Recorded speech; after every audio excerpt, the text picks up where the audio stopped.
Imana ibahe umugisha. Uretse singire mvuze nta mikoro ntimunyumva. Murashaka mikoro? Okay. Okay. Narimo mukaya numvaga bari gucuranga biri kuvuga cyane nkavuga atari ko numva biri kuvuga cyane none na mikoro. Okay, sawa ntacyo. Okay, so nshimiye Imana ko ndi hano mu nzu y'Imana hamwe namwe. Nkuko Mapenda bivuze nanjye nsengera hano cyangwa nasengeraga hano nongeye nahasengeye uyu munsi. So reka dufate akanya tusangire hamwe ijambo ry'Imana. Ubwo n'ubundi nari mperutse guteranira hano, narimo mvuga ku bijyanye no gukora. Abari baje muri izo services zose twavugaga radical service, gukora birengeye, donc gukora ufite ubushake. So uyu munsi dutangiye kwibaza ngo mbese niki kigutera gukora?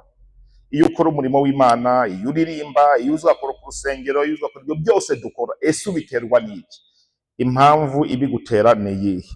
Nibyo bintu turi burebeho uyu munsi, hanyuma buri wese agende yibaza ngo mbese ni gute ijambo ry'Imana narishyira mu bikorwa. Turaza kwibaza niki kigutera gukora. Impamvu dukora ikintu inganya agaciro n'icyo dukora, n'icyo gikorwa dukora.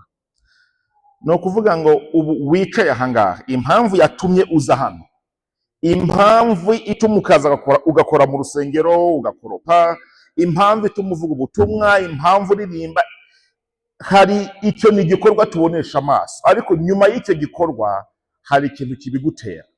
Iyo mpamvu ibigutera inganya agaciro n'icyo gikorwa ukora.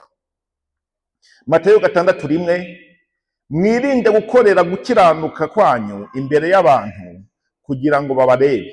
Nimubikora mutyo nta ngororano muzahabwa na So mu ijuru. Niyo magambo ari buyobore ibyo tuvugaho uyu munsi.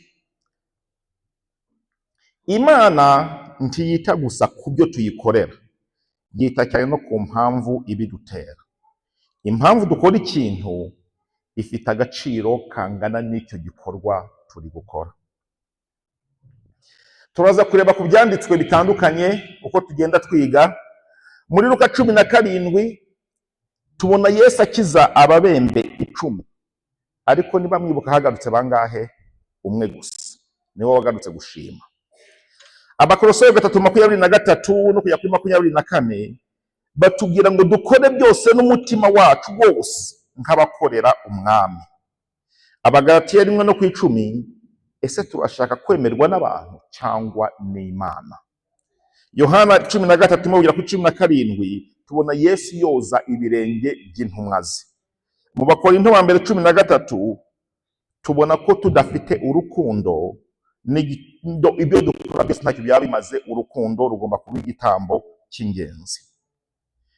Ese umeze nkanjye? Aha ni ubuhamya buke ku ruhande rwanjye. maze hafi ukwezi ndi gutegura iki cyigisho.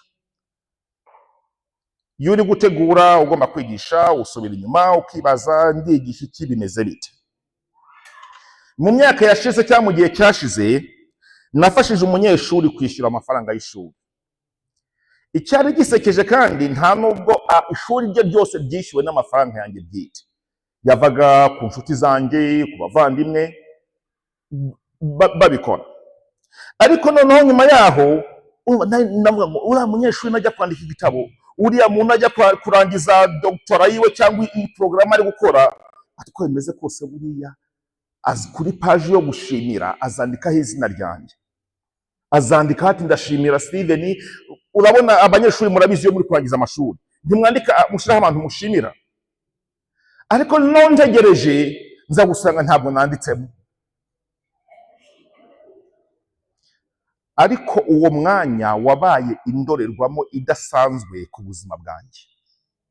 Natangiye nibaza ibibazo, ndibazana ese ibi bintu nabikoze nkorera nde? Nabikoze nkorera Imana? Byagenze bite? Ese ibi bintu nabikoze ku nyungu zanjye cyangwa nabikoze nkorera njyewe? Ese narafashije kugira ngo Imana ihabwe icyubahiro cyangwa kugira ngo njyewe menyekane? ndongera ndibaza ngo ese ni njye wari ukwiye gushima cyangwa ni Uwiteka Imana? Ese nakoreraga uwo mwana cyangwa namufashe cyangwa wamugaburira cyangwa ibindi byose ukora kugira ngo uhaze ubwibone bwawe? Ese ibi bibazo byose tubona gutya cyambereye indorerwamo idasanzwe. Ushobora kubona utekereje ibintu wakoze nk'ibyo ngibyo, wakumva udashimwe, wakumva utamenyekanye, bikarangira agahinda kagize gute? Kuzuye mu mutima wawe. Nakomeje nibaza rimwe na rimwe ibyo tubona mu nsengero zacu, ukaza ugakora ku rusengero, ukaza ugakora byinshi bitandukanye, ariko wajya kureba, ndaza kubyinjiramo muri detaye, ugasanga ikibidutera, lisansi ituma dukomeza tugenda, ni ukugira ngo tugire gute? Dushimwe. Ujya kureba ugasanga abantu benshi lisansi ituma ikora ibyo dukora, ni ukugira ngo baduhe amashyi. Umuntu ibi bintu kandi ntabwo bireba bamwe bakora ibikomeye cyangwa ibyoroshye. Umuntu arakora ku rusengero, pasitori atazaza hano imbere amupezane ngo mbega umukecuru ukunda Imana, mbega umukobwa ukunda Imana, ibyo bintu bikamuhindukira umutwaro ukomeye, bikaba uburwayi, bikazana depression, bikazana ibintu bikomeye, kubera ko atagize gute? Atashimwe n'abantu. Ndababwira ngo byamaze akanya ndi kwibaza, ndi kwisubiramo, ese ubundi uriya mwana ni nabikora kugira ngo nshimwe n'abantu, nshimwe n'Imana, nshimwe n'andi? Mfite ubwoba ko akenshi impamvu dukora ibintu usanga igoranye ari ikibazo gikomeye. Dore indorerwamo reba, impamvu nyayo yanteye gukora icyo gikorwa naribazaga ni iyihe? Impamvu nyayo, reka nsubire inyuma nongere nisubiremo, uko nkomeza nigisha utangira gusubiremo. Impamvu utuma ukora ikintu ni iyihe? Impamvu uza ku rusengero ukavuga ubutumwa, ukabwiriza, ugafasha abantu, uko ukora kose, ugatiza mugenzi wawe ikanzu, utwo tuntu twose duto cyane. Kuko iki ntabwo ari ikibazo cy'abakomeye cyangwa cy'aboroheje. Iki ni ikibazo cya buri muntu wese wicaye ahangaha. Iki ni ikibazo Imana ishobora gukoresha kugira ngo igaragaze ibiri mu mutima wacu. Kenshi ujya kureba ugasanga ibyo wakoraga byose wabikoreraga wowe, ntabwo wabikoreraga Imana. Ujya gusanga abantu benshi turi mu gipasiteri, ugasanga umuntu igipastori akora rwose pe agira ngo aragikorera Imana, kandi arimo agikorera we ubwe. Kubera ko amashimwe nabura, amashyi nabura, intebe ye bwite idasanzwe abandi badashobora kwicaramo nibura, motivasiyo iragira gute? Irabura. Kiba ikibazo gikomeye. Ku ruhande rwanjye kiriya kintu cyambere ikintu kidasanzwe, ntangira kwibaza ngo do I do it for me or I do it for God? Ese nabikoreraga ku cyubahiro cyane, nabikoreraga ndi? Mfite ubwoba ko benshi rero impamvu ituma dukora ikintu tuyirengagiza, kandi ugasanga tutazi ibyo turimo. Ubushize rero nari hano twavugaga ku gufasha abandi, nta kintu tubyitezemo. Uyu munsi turabaza ikibazo no kinditse kiri deep. Kuki nkorera abandi? Ni iki gituma ukorera abandi? Mbese ubugambira iki? Impamvu y'ugutera ni iyi? Lisansi gusunika ni iyi? Ese usunikwa n'amashyi ya rubanda? Ese usunikwa nuko bavuze ngo kana kane kirangirire? Ese lisansi gusunika nuko bagushyira hano imbere ugashimwa? What motivates you? Lisansi gusunika ni iyihe ituma ukora ibyo ukora? Gukorera abandi buriya biroroshye cyane iyo batubonye bakavuga ngo murakoze. Nta kintu kinezeza iyo umuntu amufashije akantu, murakoze, watamuka hariya kabisa ngo uriya mugore n'umwana mwiza, uriya mugabo n'umwana mwiza. Ibyo bintu nibyo usanga kenshi ari byo dushaka. Gukorera abantu, gufasha abantu biba byoroshye iyo ubona icyo kintu. Ariko ubugaragu nyabwo bupimirwa aho abantu batwirengagiza, bakatwibagirwa, cyangwa bakifata nk'ababifitiye uburenganzira. Hariya niho gufasha, niho kuba umugaragu wuzuye w'Imana bipimirwa. Hamwe ukora ikintu abantu ntibabyiteho, hamwe ukora umurimo w'Imana ntuzabona amashyi, hamwe ukora umurimo w'Imana ntuzabona amashimwe, kuko uri kunezererwa. Ijwi rituje ry'Imana rikubwira ngo wakoze neza mwana wanjye. Utangira kwibaza ngo mbese wowe usunikwa n'iki? Mbese motivasiyo yawe ni iyihe? Ese bigenda bite iyo batavuze ngo murakoze. Mu gitondo narimo mvuga umwana mugenzi wawe araje gutiga ikanzu kw'abana batoya, ayigaruye yayanduje, nta nubwo yayimeshe, nta nakubwiye ngo murakoze, usigara uvuga ngo iki? Bigenda bite iyo bataje bavuge ngo murakoze? Ndagira ngo mbere yuko dusobanukirwe iri jambo twita motivasiyo. Gusobanukirwa motivasiyo cyangwa impamvu ituma dukora ibintu ni ingenzi cyane kugira ngo njye nawe tubashe gusobanukirwa ikidusunika iyo dukora umurimo w'Imana. Ijambo motivasiyo ni impamvu iri inyuma y'igikorwa, kuko turabona igikorwa gusa, turabona ibi by'inyuma, urabona umuntu abwiriza ahimbaza kuri ibyo byose, ariko impamvu iri inyuma y'icyo gikorwa nibyo turi kurebaho cyane. Mu myigire y'imyitwarire cyangwa abantu biga psychology, hano harimo abanyeshuri, iyo tuvuze ngo hari amagambo abiri ashoboka cyane dukoresha iyo bari gusobanura motivasiyo cyangwa impamvu itera ibintu. Iri jambo twita ngo intrinsic motivation. Iyi motivasiyo imeze gutya ni impamvu ituruka imbere mu mutima, ni impamvu idaturuka ku mashyi, ni impamvu idaturuka kuri murakoze, ni impamvu idaturuka ku mashimwe. Iyo twita extrinsic motivation ni impamvu ituruka hanze, cyane cyane ku bantu, kuko bagushimye, kuko bakuvuze, kuko izina ryawe riri kuvugwa. Kugira ngo dukorere Imana neza rero tugomba gusobanukirwa izi motivasiyo, ubu buryo bwombi uko bugenda. Reka mbaho ubusobanuro bworoshye. Intrinsic motivation mu buryo bworoshye iva imbere mu mutima. Ukora ikintu kuko wemera ko gifite agaciro, usunikwa n'urukundo, ukwemera intego cyangwa kumvira. Ntabwo usunikwa n'abakuvuga neza, ntabwo usunikwa n'abakora, niyo byagenda gute wowe urakomeza kuko bituruka muri wowe mu mutima. Mu murimo w'Imana abantu bafite motivasiyo nk'iriya, nkorera abandi kuko nkunda Kristo, mfasha kuko nitaye ku bantu, ntanga kuko Imana yangiriye neza ku buntu. Intrinsic motivation ituruka mu mutima, ntabwo ituruka inyuma. Nko mu murimo w'Imana rero, umuntu ufite motivasiyo nk'iyo aravuga ngo njyewe mbwiriza kuko mfite umutwaro wo gukiza, wo kuruhura imitima, nyobora kuko nshaka kuba indahemuka ku murimo w'Imana, nkorera abandi kuko mbona ishusho y'Imana muri bo, nkomeza gukora n'iyo ntawe umbona. Imbaraga zanjye zituruka ku rukundo rwa Kristo, ntabwo zituruka ku mashyi y'abantu. Ubusobanuro bwose navuga hano ni ukuvuga ngo iyi extrinsic motivation no hiriya iva hanze, ntabwo iva muri wowe. Ukora ikintu kubera ibihembo, gushimwa, icyubahiro cyangwa kwemerwa. Imbaraga zituruka ku buryo abantu bagufata cyangwa bagusubiza. Unezezwa n'amashyi aho kunezezwa n'akajwi gatuje k'Imana kakubwira ngo wakoze neza mwana wanjye. Nicyo kikunezeza ni amashyi. Mu gitondo natanze urugero, kandi ntihagire umuntu uvuga ngo ndavuga umupasiteri runaka wenda simbizi. Ibintu biba hose, ubibona muri Afurika, ubibona muri Amerika, ahantu hose urabihabona. Wari wabona umupasiteri araje, ni bishop, akigera hariya hari intebe ye iteguye hariya. Ndaza gusobanura ko ntabwo ndi kwanga ibintu necessarily n'ibibi. Araza aturutse hariya akiza. Mwese musengero muragira gute? Murahaguruka. Ndetse n'udahagurutse protocol ishobora kujya kumuhagurutsa ikamubwira ngo haguruka. Haraba hateguye abasore bambaye neza cyangwa abamama bambaye neza, and by the way batoranyije n'abakobwa basa neza.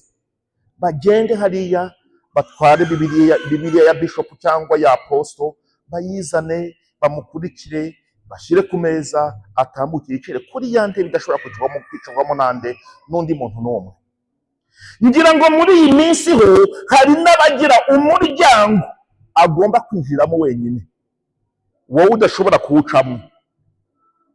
So igihe kiragera ugasigara wibaza ngo mbese ibyo dukora ibintu nk'ibyo ni iki kiri inyuma y'ibikorwa dukora? So birangira mu by'ukuri, birangiye nk'aho ubutumwa ndi kuvuga, birangiye nk'aho ibyo ndimo byose, basically it's about me, it's no longer about God. Birangira bisigaye nk'aho n'ibyanjye ntabwo ari iby'Imana. Utangira kwibaza ngo niba amashyi atabonetse biraba ikibazo, niba gushimwa bitabonetse biraba ikibazo, reka mbabwire ibi ngibi narimo mvuga bishop, ni bangahe muzi mu rusengero wa mukecuru wibereye aho ngaho utazwi yakoropa inshuro zingahe batazamuvuga ngo arakoropa urusengero bamushimire, mukazajya kwirotuva yaragiye atakibikora kubera ko pastor atamuhagaritse hano imbere ngagire gute amushimire. Ntimugire ngo ni bya bishop, ibi ni ibintu by'ubuzima bwa buri munsi. Niba atamushyira hano imbere bamushimire, uyu mukecuru aritanga, uyu mukecuru atanga igihe cye, buri gitondo aba yaje hano ari gukora ibi ngibi, icyo ni kitabaho ngo bamushimire, ntabwo azanyurwa. Usigara wibaza ngo mbese mu by'ukuri ni iki kigutera gukora ibyo ukora? Ni iki kigusunika? Lisansi gusunika ni iyihe? Ese usunikwa n'amashyi y'abantu? Usunikwa n'amashimwe ya pasitori? Usunikwa n'iki? Ibyo ukora ubiterwa nande? Niki? What makes you what you do? Extrinsic motivation rero ni kuri ikora. Ukora ikintu kubera ibihembo, ugikora kugira ngo ushimwe, imbaraga zituruka ku buryo abandi bagufata cyangwa bagusubiza. Unezezwa n'amashyi aho kunezezwa n'akajwi k'Imana kakubwira ngo wakoze neza muhungu wanjye, wakoze neza mukobwa wanjye. Mu buzima bwa Gikristo rero abantu bafite motivation nk'iyi ngiyi akorera abandi cyane cyane kugira ngo abantu bagire gute bamubone. Ntanga kuko nshaka ko izina ryanjye rivugwa, mfasha kugira ngo abantu bumve ko bamfitiye umwenda. Hariho abakristo, hariho abapasiteri, hano turimo nubwo tuba hano turimo, agufasha ikintu ukagira ngo akubikije umwenda. Mu gihe Bibiliya itubwira ngo iyo ufashije umukene cyangwa umupfakazi ubikije Imana, ahubwo wamera nk'akubikije. Niwibeshya gato kazamusuzugura kwisha bizaba birangiye. Niwibeshya gato ntumuvuge neza kwisha birarangiye. Kubera ko motivation yiwe ikimutera gukora ibyo akora ntabwo ari urukundo rwa Kristo kugira ngo tugire gute dushimwe n'abantu. Ariko nk'uko nababwiye extrinsic motivation ntabwo ari mbi buri gihe, ariko ibi kibazo iyo itangiye kutuyobora. Reka nkubwize ukuri abantu b'Imana, ntabwo ari ibintu bibi umuntu agufashije nawe ukagira umutima urekonesa ukamubwira ngo murakoze, nawe ubwo bimusubizamo imbaraga pe. Ariko iyo bigeze ahantu ugashaka kuyoborwa n'icyo kintu, ikibaye cyose mutegereje murakoze, reka mbabwire ikintu kimwe mwakoze Imana mwe mw'abakristo mwe, niba utegereje amashimwe y'abantu kenyera ushikame kuko ntayo uzabona, kuko muri kamere y'abantu turinda shima. Niba utegereje amashimwe y'abantu kugira ngo ukore ibyo ukora, bayi nakwisha ntabwo bizavamo, ntabwo bizakunda. Niba utegereje amashimwe y'abantu kugira ngo ujye ukora ku rusengero, niba utegereje amashimwe y'abapasiteri kugira ngo ujye ukora ibyo ukora, ntabwo bizavamo.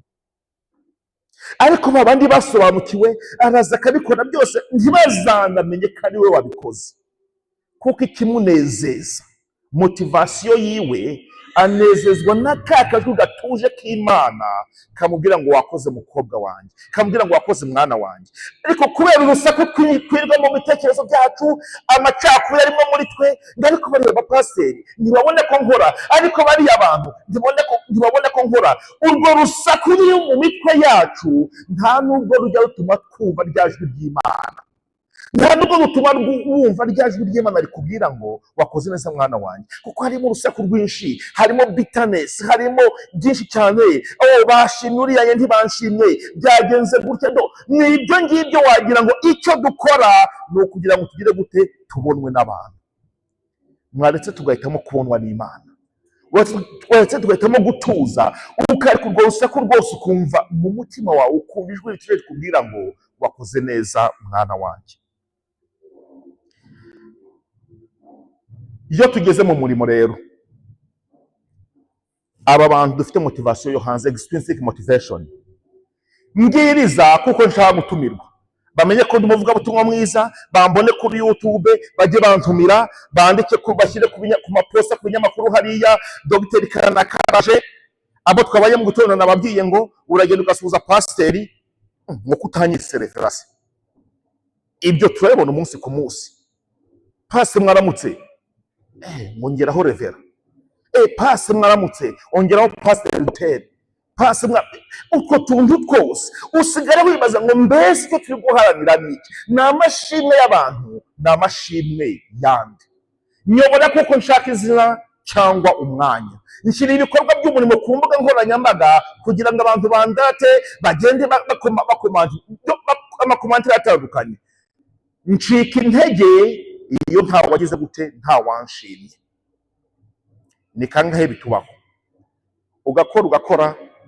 Reka rero mbabwire, niba hari ikizami cyiza Imana yashyize imbere yacu kitazigera kinashira, indashima ni ikizami Imana yashyize imbere yanyu, imbere yacu, kugira ngo zipime biri mu mitima yacu. Kuko uzajya ubikora ntibagushime, ubikora ntibagushime, ariko icyo ni ikizami Imana yashyize imbere yawe kugira ngo igupime. Ku bana bato b'abakobwa cyangwa b'abasore, umutize ipantaro yawe utanafite nyinshi, ayigarure ntakubwire ngo murakoze, ati sha ntayo nzongera kumuha, kubera ko ntiyagushimye. Ngo hari byinshi cyane tugomba kwibaza, tukibaza ngo mbese niki kibidutera. Ducika intege iyo tugize gute, iyo ntawe udushimye. Ndarakara cyangwa nkababara iyo abantu batavuze ngo murakoze. Ndagira ngo uko nkomeza ntanga izigero zose ugende wisubiramo ureba kesi kubaho mu buzima njye nabahaye situation yanjye, hari n'izindi nyinshi nawe urazifite zawe.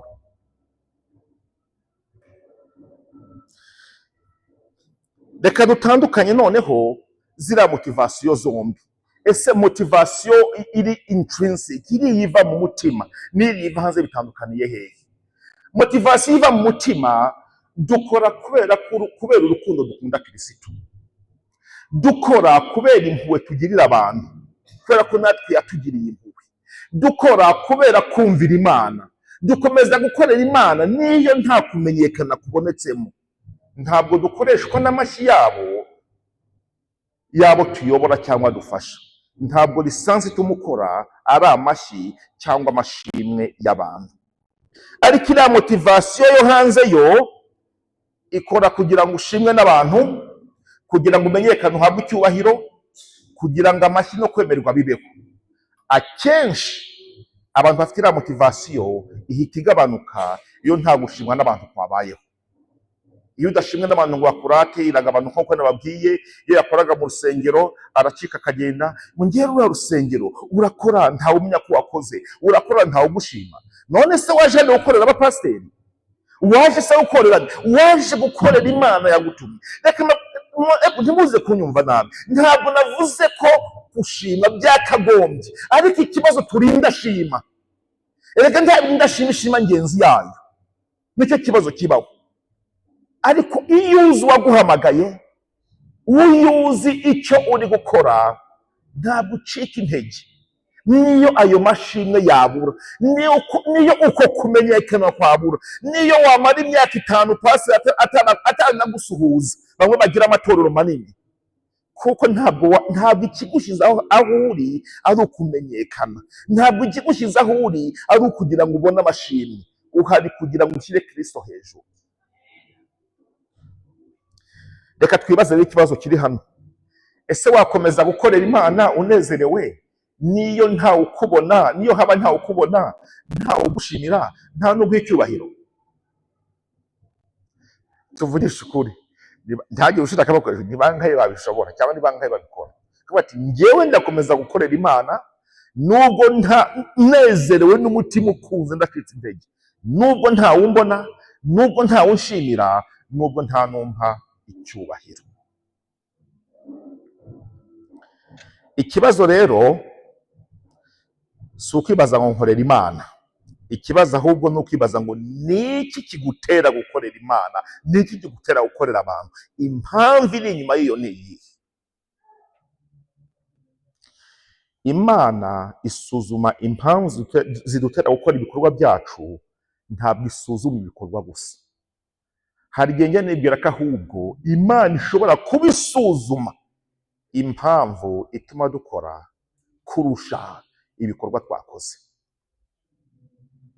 Birashoboka, ni ikintu gisaba kwigwa no gutekerezaho, ariko ndimo ntegura iki gishuti ndimo ndibaza ngo uzi ko bishoboka ko Imana ishobora kuba yita cyane ndetse isuzuma cyane impamvu intera gukora ibyo nkora kurusha ibyo nkora byonyine. Nose reka yababwira ngo mumvaneho izo ndirimbo n'ibitambo byose by'udaca ibiki n'ibiki, kuko imitima kuko ibikorwa kuko namaze kugira gute, namaze kubimenya. Bimeze nko ibyo dukora tumeze nko turi kubikorera abatwebwe aho kugira ngo turi kubikorera nde, Imana. Imana isuzuma impamvu si ibikorwa gusa. Mwirinde gukorera gukiranuka kwanyu imbere y'abantu kugira ngo babarebe.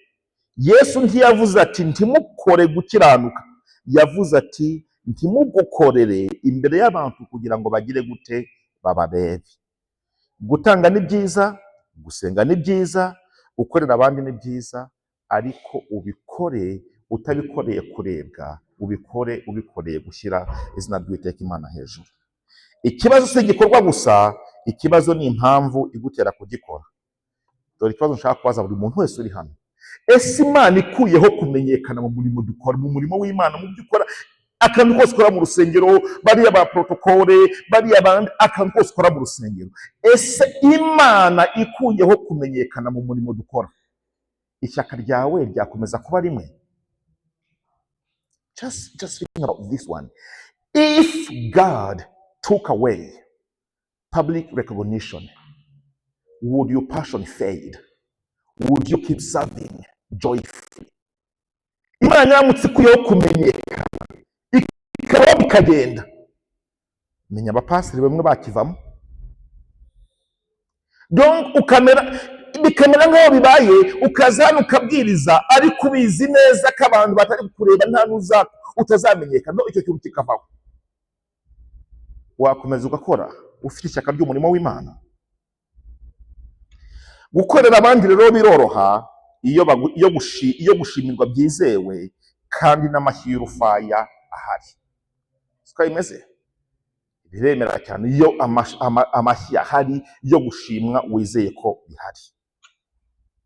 Dore rero ikibazo, niba gushimirwa ariko gutuma nkorera abandi, kudashimirwa kuzaguhagarika.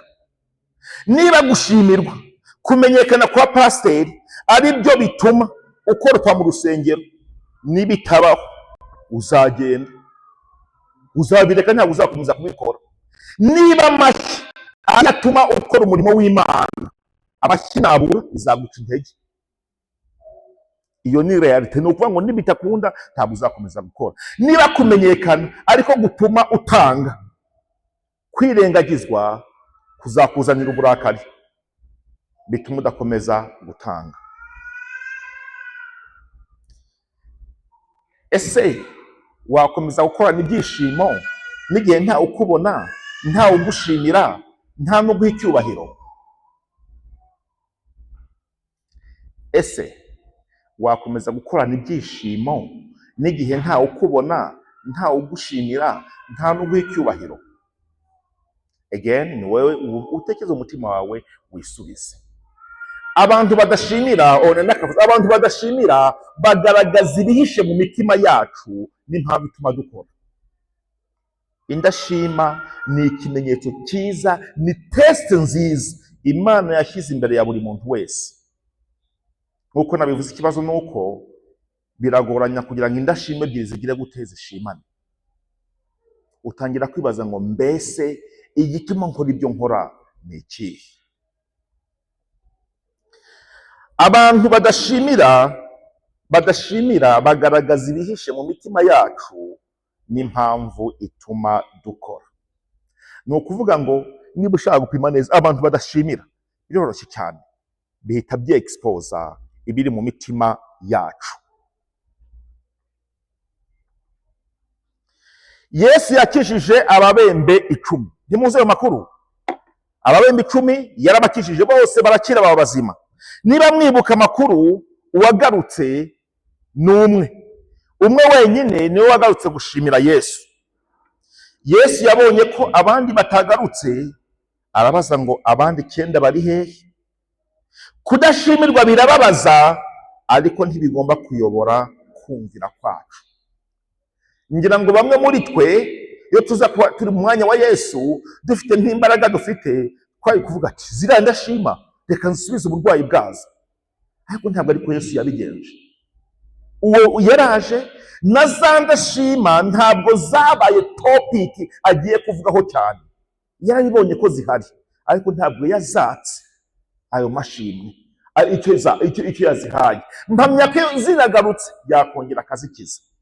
Ni bangahe muri twe bajya bongera bakomeza gufasha indashima? Ni bangahe muri mwe kwa abana bato b'abakobwa n'abasore muri aha, mugenzi wawe gutira ishati cyangwa ikanzu yayizi nayanze cyangwa yacitse, agarutse wakongera kumutiza? Uzi ukuntu uhita umubwira ubushize naragutije ntiwayimesa, ubushize nibyo ngibyo. Nuvuga ngo ni iki gituma dukora gutyo? Nuvuga ngo ni ingenzi cyane ko twibaza ngo ni impamvu ki igutera gukora ibyo ukora. Iyo abantu batagushimiye mbese bikomeretsa umutima wawe ugahita uba umurakare cyangwa usubira ku Mana kugira ngo ikuzuze. Bizatubaho inshuro nyinshi cyane, bizakubaho inshuro nyinshi ufashe akantu mugenzi wawe ntagushimire, ariko inzira nziza ni ugusubira ku Mana ukavuga ngo Uwiteka we ongera unyuzuze, ongera winire umutima wanjye kugira ngo umenye ikintera gukora ibyo nkora. Ese unezererwa gukorera abantu badashobora kukwishyura cyangwa badashaka kugushimira kandi bashobora kutazigera bumva igitambo cyawe? Kamutangira nguriya butipe ngo nta nubwo azi igihe byantwaye, ngo ntabwo azi energy byantwaye, ntabwo azi imbaraga byantwaye. Ese wishimira gufasha abantu nk'abo ngabo? Wishimira gukorana n'abantu nk'abo ngabo? Extrinsic motivation, iriya motivasiyo yo hanze ishobora kwangiza twe ubwacu ndetse n'umurimo dukora ukangirika, biba bibi cyane. Iyo rero umurimo dukora uhindutse kwigaragaza, mbese utangiye kubaza ngo mbese ubu ndashaka kwemerwa n'abantu cyangwa kwemerwa n'Imana? Bamwe babwiriza kuko bashaka gutumirwa, na nabivuze. Bamwe bayobora kuko bashaka kubasha, bamwe batanga kuko bashaka abantu bamenye ko bagira umuntu. Bamwe bavuga bati Imana ihabwe icyubahiro, mu mitima babivuga. Bamwe baravuga ngo Imana ihabwe icyubahiro, ariko mu mutima wabo bifuza ko nabo bahabwa icyubahiro. Bamwe bavanga Imana ishimwe, ariko mu by'ukuri mu mutima atari ko bimeze. Umurimo ushobora kugaragara nk'ubumuka inyuma. Itorero ryuzuye haleluya z'umurambararo ari nyinshi, bisirimba ari byinshi bishyushye cyane. Umurimo ushobora kugaragara nk'ubumuka inyuma, ariko ubyibone bugakura imbere. Umurimo ushobora kugaragara uryoshye bimeze neza, ariko mu mutima ijambo ryiza mu mitima y'abantu habuze. You know, the outward, it could look so nice, amazing, but the inside nta kintu kirimo. Iyo akenshi umuntu amotivuwe, iyo umuntu akoreshwa n'inyungu ze bwite. Ese ubabazwa cyane nuko abantu batakumenye kuruta uko ubabazwa nuko batamenye Kristo? Mfite ubwoba ko rimwe na rimwe turi mu murimo cyangwa ibyo dukora, ukorera itorero, iyo mirimo yose ukora, mfite ubwoba ko rimwe na rimwe usanga iyo mirimo iri gukorwa ntaho ihuriye na Kristo, ahubwo bijyanye n'imirimo yacu bwite no kumenyekana kwacu bwite.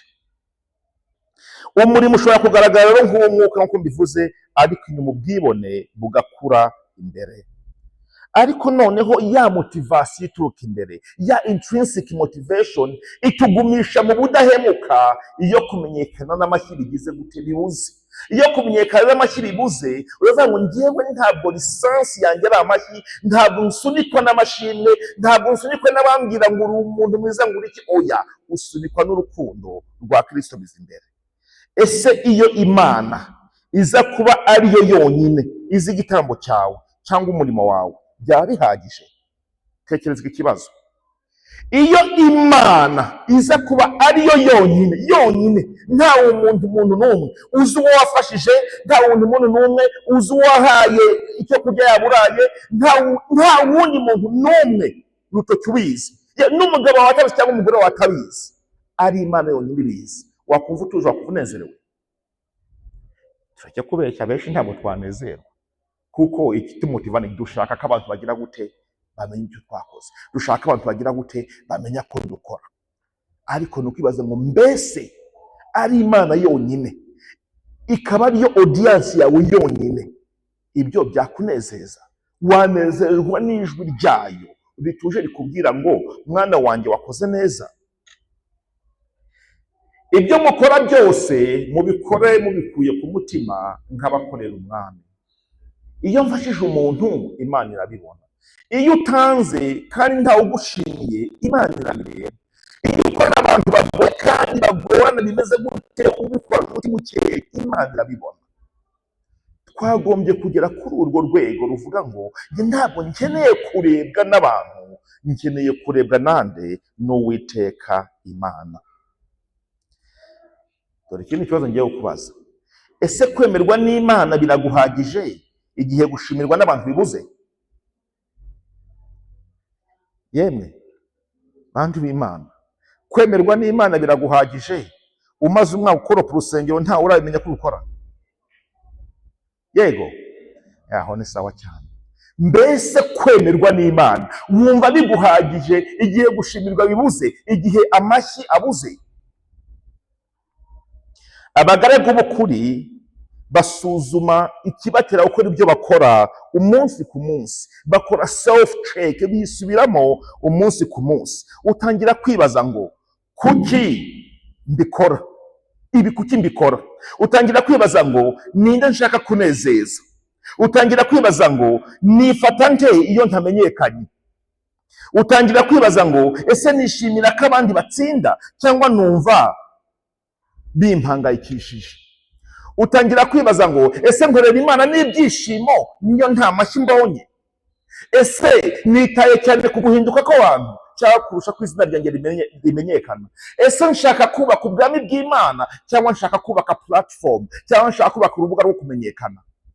Dawidi we yaravuze ngo Mana ndondora umenye umutima wanjye. Mfite ubwoba wo ku ruhande, cyane cyane ku ruhande rw'abapasiteri, twebwe twitwa abapasiteri. Mfite ubwoba ko rimwe na rimwe usanga duhangayikishijwe no kubaka platform, duhangayikishijwe no kubaka amazina yacu, ugasanga ibyo twubatse it's just our small kingdom, ni ubwami bwacu butoya turi kubaka, kugira ngo twubake ubwami bwande bw'Imana.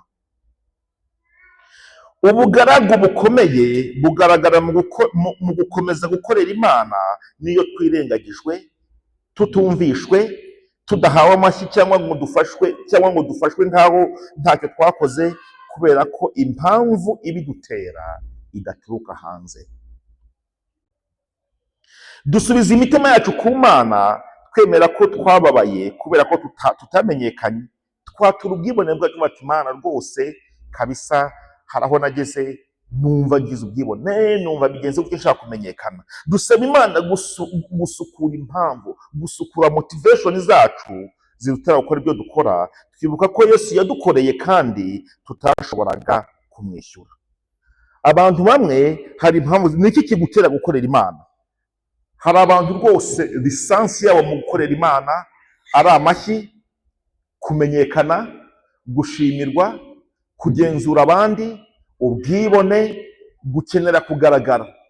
Ariko impamvu dukora ikintu ifite agaciro kangana n'icyo kintu. Ariko ku rundi ruhande hari izindi mpamvu tubona. Hari abandi busanga ibyo bakora babikoreshwa n'urukundo rwa Kristo, kumvira Imana, impuhwe bagirira abantu b'Imana, kuba indahemuka mu muhamagaro, icyifuzo cyo guhesha Imana icyubahiro, badashaka kubaka platform zabo, bashaka kubaka ubwami bw'Imana. Impamvu dukora ikintu ifite agaciro kangana n'icyo kintu ukora. Reka tugane ku musozo dutekereza kubona icyumweru cyo kwisuzuma. Mbere yo gukorera abandi ibaze, kuki mbikora? Ninde nifuza ko abibona? Ese nzakomeza kugira ibyishimo niyo nta wambwira ngo murakoze? Ese ndakorera Imana cyangwa ndakorera ubwibone bwanjye? Am I serving God or am I serving my ego? Utangira ibibazo ibyo bibazo. Ese urukundo nirwo runtera gukora cyangwa gushimirwa no guhabwa amashyi nibyo bihembo nshaka. Tangiye wibaze, wisuzume muri iki cyumweru, wisuzume wisubiremo. Tekereza igikorwa kimwe rero ushobora gukora muri iki cyumweru, utekereze wowe ubwawe niki nakora cyangwa niki nsa gukora muri iki cyumweru, ikintu nakora ukagikora mu ibanga yewe, udakeneye kujya kumenyekana kwa kanaka, udakeneye kujya kumenyekana kwa pasiteri, ugikore mu ibanga, udatekereje gushimirwa, udategereje guhabwa amashyi. Fasha umuntu utabivuze, witurije, tanga utabishyize ku mugaragaro cyangwa ujya kubishyira ku mbuga nkoranyambaga no kuri TikTok, aho byose bamwe birirwa. Sengera umuntu utagombye kubitangaza, ufite umwanya usengera uwo muntu. Iki cyumweru ubwenge ngo hari ikintu ngiye gukora, wibaze ngo ni iki kiri kubintera gukora, wisubire inyuma, wibaze ngo lisansi ituma nkora ibyo nkora ni iyihe. Kuko nutegereza lisansi yo gushimwa, lisansi y'amashyi, lisansi yo kumenyekana, iyo ngiyo ishira vuba cyane. Kamasaye muhaguruke.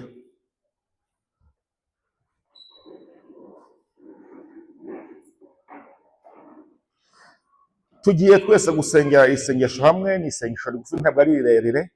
Utekereza mu mutima wawe, utekereza ibibazo nakomeje mbaza mbisubiramo, wibaze ngo ni iki kigutera gukora icyo ukora.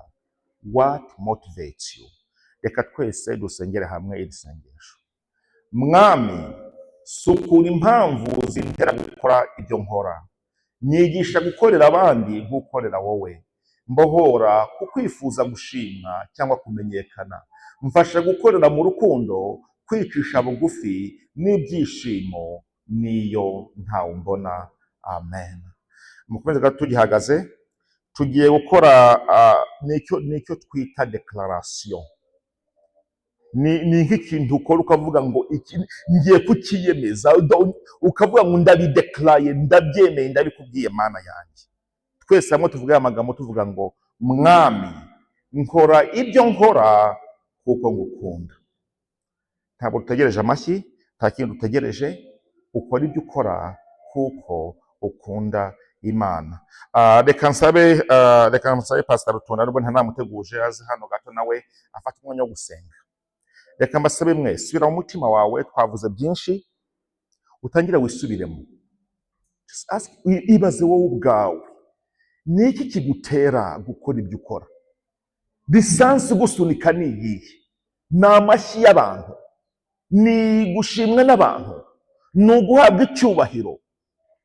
Usunikwa ni iki? Lisansi yawe ni iyihe? What makes you what you do? Basenga, nta muntu guhamagara hano imbere. Basenga yibaze mu mutima wawe, wereke Imana umutima wawe, nk'uko tutazi motivation, nk'uko tutazi nyine ikigutera gukora ibyo ukora. Nawe ujya imbere y'Uwiteka Imana, umubwire ngo Uwiteka we, sukura motive zanjye, sukura motivation zanjye. Imana ibaha umugisha.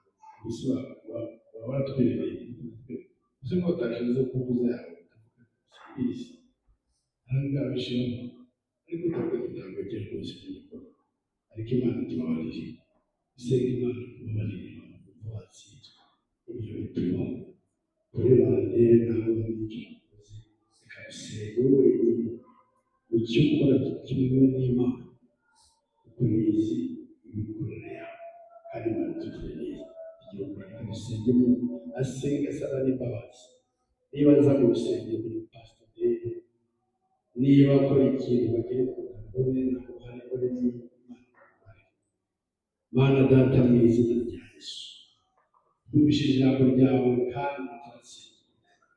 Mana, kuko uzi imikorere yacu, uzi imitekerereze yacu, ikidusubika Mana tubarire, niba n'ibyo dukora urebe nawe tubikora tubimenye, utubabarire.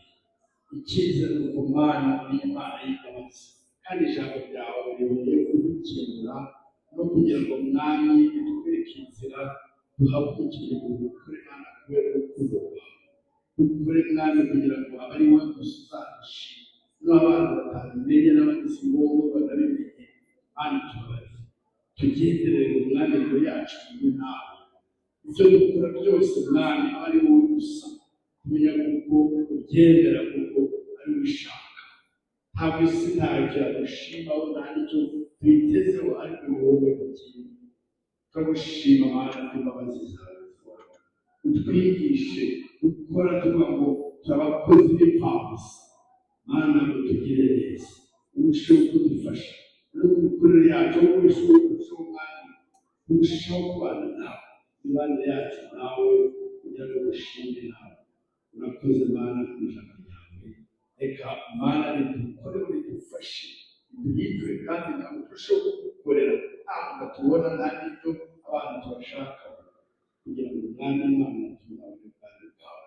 Turagushima Mana ku ijambo ryawe wakoresheje umugisha, kandi dushobora mu buzima bwacu.